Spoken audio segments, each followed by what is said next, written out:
All right, my name is Jerad Sears, and I'm here with the KUAF Lunch Hour podcast. I am filling in for Mr. Jasper Logan. My name's Jerad. I work for Citysessions, and our mission is to build community through music.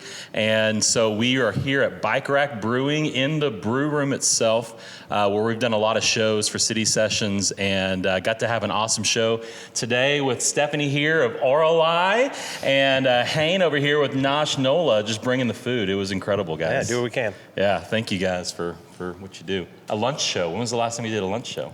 It's been a while. Yeah, so Hayne, just introduce yourself and just share a little bit about who you are and what you do. Yeah, so my name's Hayne Begley. I own a couple of food trucks and restaurants in Northwest Arkansas now. I have Nosh Nola that did the catering today. So we're kind of a New Orleans-inspired brew pub located inside Bentonville Brewing Company. So we have the kitchen in there. And then also have Delta Biscuit Company, which is why I have a biscuit and gravy shirt on. My Nola shirts we're dirty. A little gravy right there. That's it. Yeah, a little gravy. You never know. But we have had that food truck since 2018, moved up here at the beginning of 2022, and then have been started to expand. And so, super awesome. You guys reaching out and letting us cater lunch today, and I think it was good. Everybody seemed to be pretty full. It was very good. Did you have The plates looked clean. Did you have a po' boy? I didn't. We need to save I had to entertain people while they were eating. That's not really great for the old cello, right? Yeah, and you never want to eat before you play because, Yeah, that's absolutely. fair. Well, Hayne's up here disrupting the food industry in Northwest Arkansas. You guys are doing some awesome work. We're trying. It's what we're trying to do is bring things that are exciting that aren't already here, right? Like, there's no reason to double down when we have the ability to bring more exciting things.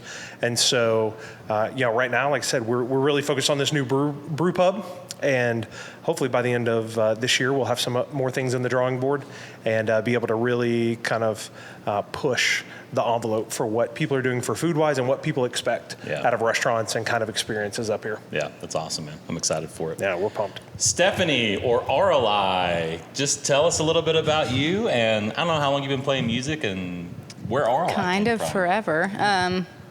So I guess in regard to how long I've been playing music, I started playing cello when I was 8, so I've been going strong on that for about 23 years now. Dang.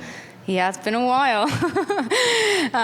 Performing professionally for about the last 10, give or take. The name Auralai really came out of necessity. I, at the time, was in like an indie three-piece outfit, and my two bandmates were trying to choose the most god-awful name you can imagine.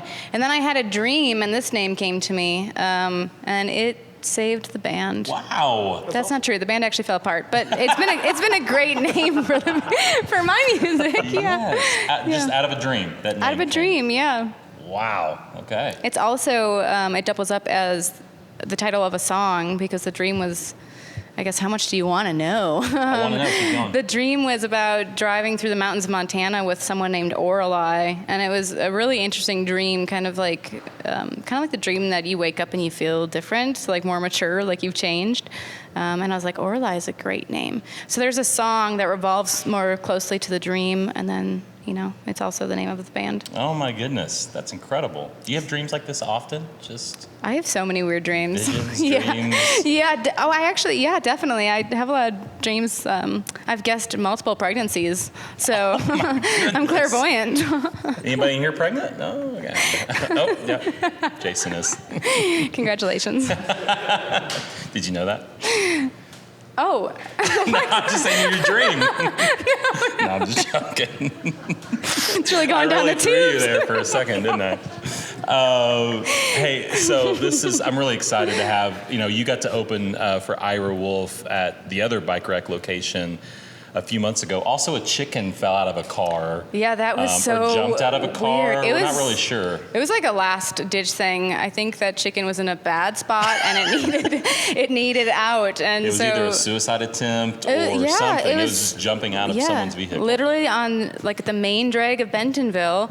I'm about to start playing, and just this poof of feathers everywhere comes into the air, and all of a sudden there's a chicken. It was like a magic trick. All of a sudden there's a chicken laying on the sidewalk, and everyone's like, what just happened?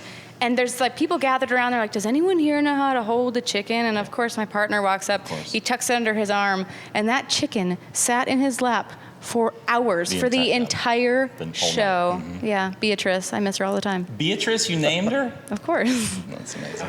When you find a chicken, pick it up, give it a name. Yeah. Did you not know the rules of finding chickens? For, I didn't know for you guys real. were finding chickens. That's good. So, in the last, I don't know, obviously COVID and all of the things that came with COVID and how hard that was. I mean, I know just trying to put on music, was very difficult in finding spaces that were safe and everything.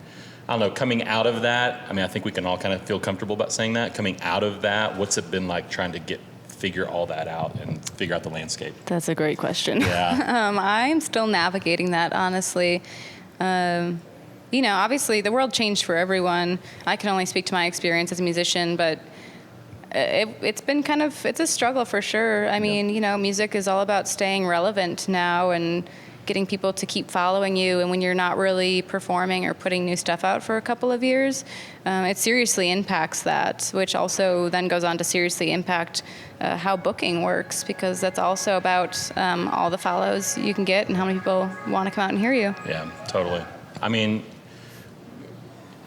the local music scene is so interesting. It's very diverse, from Fayetteville to Springdale to Rogers to Bentonville. It's all just Bella Vista. It's all just very different. How are you finding kind of live spaces to play?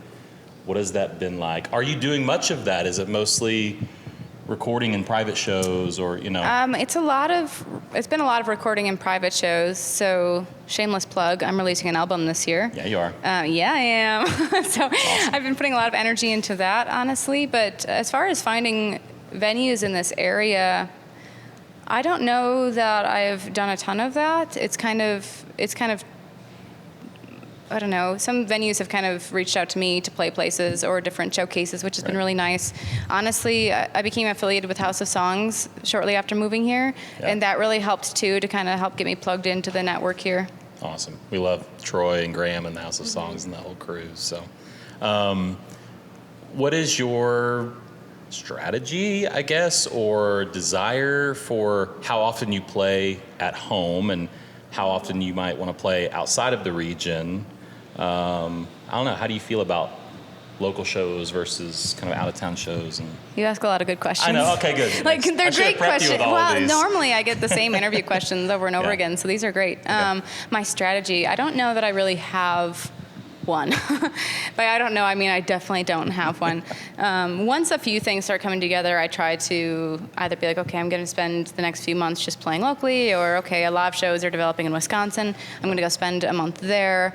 So not a ton of strategy, but I guess this year is the first summer that I've decided that I'm not going to chase down shows quite as hard, because I've done a lot, like every summer for pretty much the last decade, I've just been gigging really hard, and I love gigging. It's my favorite. I love touring, but I also miss out on a lot of like the relationship building at home and all the cool summer activities.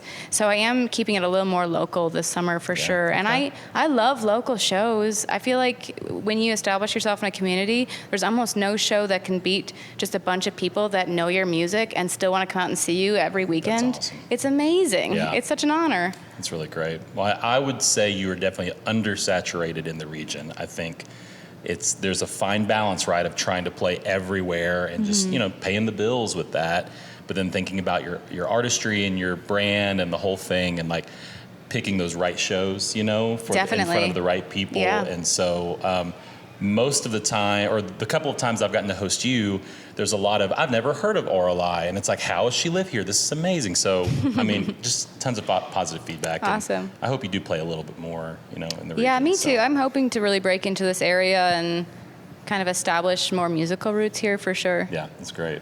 All right, back over to you, Hayne. Thanks, Stephanie. Appreciate that.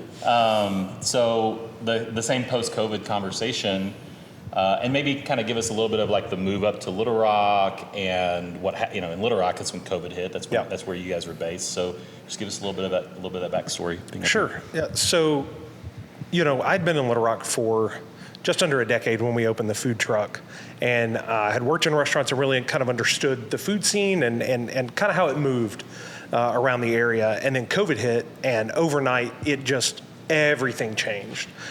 For instance, we used to, during the week, our lunches, we would go to like Verizon had a big headquarters, Blue Cross Blue Shield, US Able, like a lot of these bigger companies who would go and do lunches.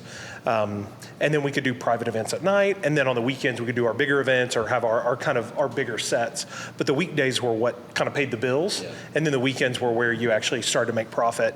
And what we saw was after COVID, so much of the working from home, businesses were saying that they were back at 100%, but that was 20% per day. Wow. And so, we went from doing, say, 80 to 100 lunches to 20 to 25. And at that point, like, we're not even breaking even. And where were you, how far had you been, or how long had it been to ramp up to the point when COVID hit? 2, 3, 4 years? No, we'd been open 16 months. 16 months, and okay. So, and we were, at the point COVID hit, I was interviewing to hire 2 new full-time people. And I had the food truck booked Wednesday through Saturday, 2 events a day, and then Sunday lunch. So we were ramping up. We were already talking about brick and mortar. It was kind of the plan that we had set in motion. And when COVID hit, within 48 hours, you lose $75,000 in catering, all the weddings, every event cancels. And so, luckily we were able to jump right into working with World Central Kitchen, feeding the community, and getting through that as a group. But the world just changed, and no one's fault. But now, people get to work from home, which is awesome. Not for food trucks, right? And what we found out is, so we started going to the communities around Little Rock, and those communities only had a portion of the people that had been coming into Little Rock. So they would come see us, but it took every little community around Little Rock and bigger ones, Conway, Benton, Bryant, Jacksonville, Cabot, to really make Little Rock a place where food trucks were sustainable, just because population density. Yeah. And so that never came back. And so at the end of 2021, we were really looking at what we were going to do.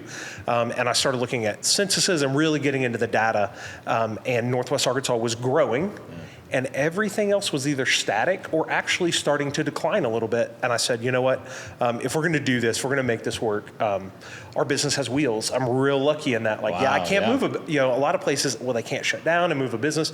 We turned the key and started driving. And this was Delta Biscuit. Delta Biscuit. Yeah. We had already been, Nosh was in the works. Yeah. We were planning to launch that early in 2022. And then when we made the decision to move up here, my business partner lives up here. And so I said, you know what, we're just going to bring it all. And we moved up here and then launched Nosh Food Lab in June of last year, and we kind of hit Ozark Brewing and then Natural State and hit some events, and then that really took off. And then at the beginning of the year, Bentonville Brewing kind of partnered with them and took over their kitchen space that was coming available. And then Delta Biscuit at the end of last year got a offer to move next to Airship on 5th Street, and we've served Airship coffee since I think 4 or 5 months into being open, and love those guys over there, Mark, and everything they're doing in the community. So being next to a coffee shop helps us out. It's a lot more foot traffic, and it's funny the number of people that show up at Airship and like, I've never heard of Delta Biscuit, but the number of people that show up at Delta Biscuit are like, you're next to a coffee shop, and I'm like, how do you not know Airship? Everyone knows Airship, but in the bubble that you live in, and I'm sure it's true as an artist, you're like, I feel like everyone has heard about me, and I'm oversaturating people, and then you walk around and it's like 1 out of 100 people know who you are. And it's like, okay, it just feels that way because I do it all the time. But the move has been fantastic. I love Northwest Arkansas. So many friends up here. Right. But it's been amazing. And the growth for a business up here has just been incredible. Good. Okay, so what are some goals coming down the pike for Delta and Nosh and whatever the next Hain Begley, So I would say the next goal is to actually start doing like catering with Nosh. This is our first catering event. We opened and instantly we're doing more than double of what kind of our initial projections were. And that's just a part of being inside of a very popular brewery and a very big brewery that already has people coming there. And so you don't get any chance to kind of build with the restaurant. You just have to jump in and make it happen. And so we're backfilling systems and making sure that's running right. We're going to add in DoorDash soon, and then really focus on catering going into the fall. Hopefully we'll relaunch that food trailer, the food lab. The goal for that has always been to have a place to really test menus for new concepts. So we might have a taco menu. We might end up with a flatbread menu. We might end up with like a really weird mixed menu. We're just going to play with it.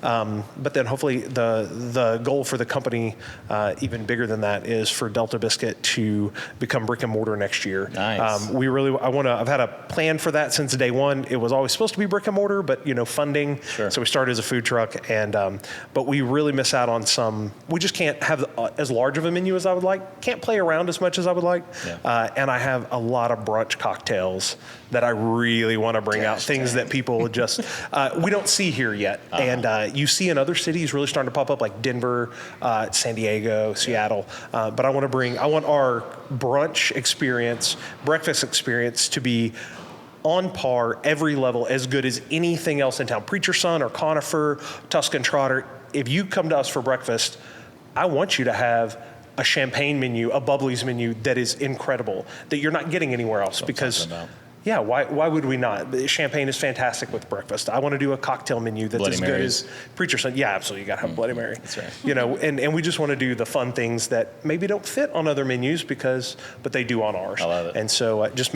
really make this a food, not just a mountain biking, outdoor, super great place to come, but also now continue to add to the food destination drive of it. And I think we can. I think That's awesome. we're positioned to do that. Yeah, great. I'm going to ask you a question, and I'm going to ask you the same question, but I'll start with him so it gives you a little bit of time to think about it. Is that fair? That's very fair. I like it a lot. So, but I want like as short and succinct of an answer as you can give. 42. To this, okay. All right. Oh, okay.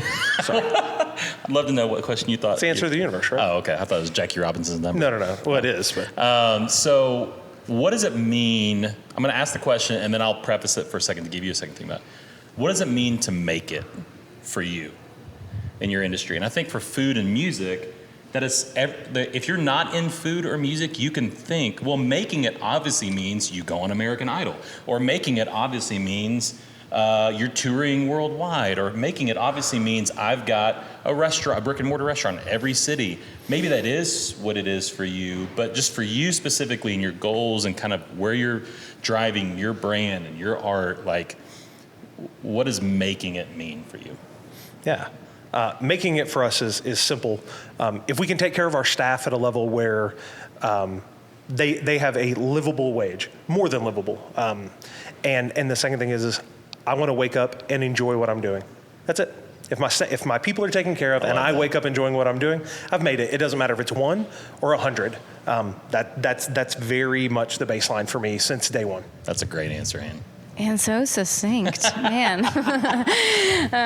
Sorry, I didn't give you more time. No, that's okay. It's there's so many moving pieces to that as a musician. It just depends on where you're at. Like, and there is, you can talk, I mean, I've had lots of conversations with musicians. It's like, there is no making it. Yeah. There's only the opportunity to keep doing it. Yes. Right? And so for some people, like, that's it. Kind of like what you're saying. Like, if I'm enjoying this, then that's what I want. Mm-hmm. But for some people, making it might be like, I'm a household name in, my town, my state, my country, whatever that is. My house. My house, yeah. Nailed it. Done. Sweet. I made it. So I know that's a really loaded question. Yeah, for sure. yeah. But just I think for you, what do you think that is? I just kind of want to keep growing. I want to see, people listening, that number to continue to rise. And honestly, if I could go on tour with Andrew Bird, I think I could probably hang up my hat and I'd be fine forever. Andrew, do you hear that, Andrew? Andrew Okay. Bird. Andrew Bird. I'll say it one more time. Andrew Bird. I would love to go on tour with Andrew you. Bird. Yeah. Come on. Let's get on this. Yeah, that's SEO been my works. Just say his that's name been over my that's been my goal for as long as I can remember. He's one of my absolute favorites. That's awesome. Yeah. Love it. You'll make that happen. Yeah, pull some strings, Jared. Okay, all right, yeah, totally. Andrew Bird. You got his number. Just give him a call. Shoot We're him a text. manifesting right now. The That's more right. we say it, he's He's like, are my ears itching? Yeah. Yeah, that's awesome. That's a great answer, too. So thank you to KUAF and the whole crew, Jasper and Lynn's Audio. You guys are killing it. Thank you guys so much. And Bike Rack Brewing for hosting us today. Thank you guys for tuning in. This was a lot of fun. And thanks for showing up. And give us thanks some for You're having us. welcome. Thanks for having us and for Congratulations asking on your amazing pregnancy. questions. Yeah. Yes. Yeah. Jason, congrats. Send you a fruit basket.